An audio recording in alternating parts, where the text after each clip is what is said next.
Hello అండి అందరికీ. So ఇది వచ్చేసి అయితే అరుణాచలం అనమాట. అరుణాచలం అనేది మేము అన్ఎక్స్పెక్టెడ్గా వెళ్ళినాము.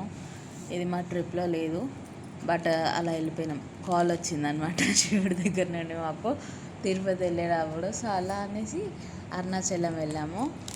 సో ఇదండి అరుణాచలము. మేము ఫస్ట్ ఒక 2-3 ఇయర్స్ ముందు వెళ్ళాము. అప్పుడు అరుణాచలంకి ఇప్పుడు అరుణాచలంకి చాలా డిఫరెన్స్ ఉంది అసలు. ఇప్పుడు ఏంటంటే తెలుగు వాళ్ళకి అసలు వాల్యూ ఇవ్వట్లేదు అరుణాచలంలో. అండ్ ఆల్సో రూమ్స్ కానీ ఫుడ్ కానీ చాలా ఎక్స్పెన్సివ్ అయిపోయింది.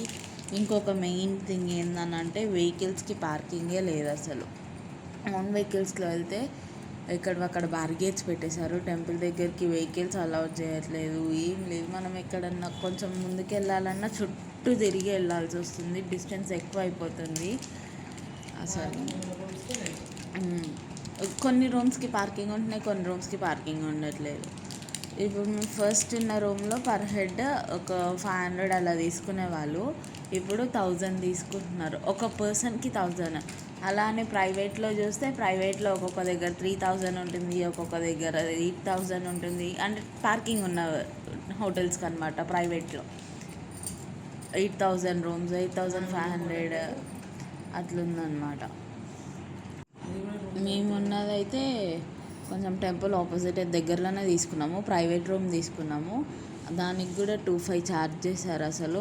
విత్ వెహికల్ పార్కింగ్ ఉన్న వాళ్ళకి ఎక్కువ అంట. అండ్ ఇంకొక థింగ్ ఏంటంటే, మీరు రూమ్ ఎక్కడో తీసుకొని వెహికల్ ఒక దగ్గర పార్క్ చేసుకుంటే పర్ నైట్ 200 ఛార్జ్ చేస్తున్నారు ఓన్లీ పార్కింగ్కి. వెహికల్ పార్కింగ్కి 200. ఫుడ్స్ రేట్స్ కూడా బాగా పెరిగిపోయాయి అసలు. ఫుడ్ అనేది ఏంటంటే క్వాలిటీ లేకుండా అయిపోయింది. మెయిన్ ఎక్కడ అంత ఎక్స్పెన్సివ్ పెట్టినా క్వాలిటీ అనేది లేదు. ఇంకా అందుకే మేము వీడియో ఎక్కువ తీయలేకపోయాము అరుణాచలంలో. బికాజ్ ఎందుకంటే మాకు అంత కంఫర్ట్ అనిపించలేదు. ఇంకోటి ఏంటంటే టెంపుల్ దగ్గర నుండి రూమ్ ఆపోజిట్ గల్లీలో ఉన్న రూమ్ దగ్గర రానికి ఆటో వాళ్ళు 200 ఛార్జ్ చేశారు అసలు. అక్కడ హోమ్ స్టేస్ కూడా ఉన్నాయి అరుణాచలంలో, బట్ అవి అంత కంఫర్ట్ లేవు. చెక్ చేసాము, అవి కూడా అంత కంఫర్ట్ లేవు. మాకైతే నచ్చలేదు. మరి నచ్చేవాళ్ళు ఉంటారేమో, అది వాళ్ళ ఇంపార్టెన్స్, అది వాళ్ళు చూసుకుంటారు. మాకైతే నచ్చలేదు. సో ఇలా ఏదైతే ఇంపార్టెంట్ ఉంటుందో, కొంచెం మంచి వాల్యుబుల్ వీడియో ఏదైతే ఉంటుందో అది మాత్రమే తీసాము. మొత్తం అంతా తీయకుండా వీడియో మొత్తం సేవకు వచ్చారనమాట. మేము వెళ్ళిన రోజు చాలామంది టెంపుల్ అంతా క్లీన్ చేశారు, మొత్తం కడిగారు. టెంపుల్ అవన్నీ బయట టెంపుల్స్ లోపల మొత్తం కడిగారు. దర్శనం అదంతా బాగానే అయింది. బట్ ఎక్కడ డిసప్పాయింటెడ్ అంటే మెయిన్ ఈ వెహికల్ పార్కింగ్స్కి కానీ రూమ్స్ దగ్గర అండ్ ఫుడ్. ఇంకోటి మన తెలుగు వాళ్ళు ఎక్కువ అయిపోవడం వల్ల అక్కడ తెలుగు వాళ్ళకి అసలు వాల్యూ ఇవ్వట్లేదు. ఎవరు చూసినా అంత ఇంపార్టెన్స్ ఇవ్వట్లేదు. అంత ఒకప్పుడు హైదరాబాద్ నుండి తెలుగు వాళ్ళు ఎవరన్నా వచ్చారంటే అంత దూరం నుండి వచ్చిర్రు అనుకునేవాళ్ళు. బట్ ఇప్పుడు ఆ రెస్పెక్టే లేదు అసలు. తెలుగు వాళ్ళే కదా అన్నట్టుంది. ఎందుకు అని అంటే మనం చేయబట్టేనండి.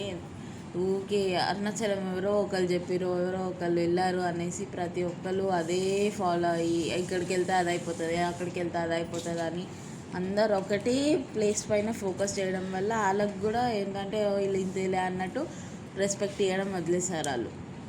మెయిన్ అరుణాచలంలో ఏంటంటే తెలుగు వాళ్ళకి అసలు రెస్పెక్టే లేదు. మీరు తమిళనాడులో ఎక్కడికి వెళ్ళినా తెలుగు వాళ్ళు అంటే ఏదో డిఫరెంట్గా చూస్తారు అసలు. తమిళనాడులో అయితే తెలుగు వాళ్ళు అసలు మాట్లాడితే కూడా సమాధానం చెప్పారు. అదేందో వెహికల్ చూడడం, సమాధానం చెప్పకుండా పోవడం. అదే మన హైదరాబాద్ వాళ్ళు అయితే ప్రతి ఒక్కరు ఏది అడిగినా సమాధానం తక్కువ చెప్తారు. మన దగ్గర అక్కడ చాలా డిఫరెన్స్ ఉంది. ఈ 2 సంవత్సరాలలో చాలా మారిపోయింది అరుణాచలం. చాలా అంటే చాలా.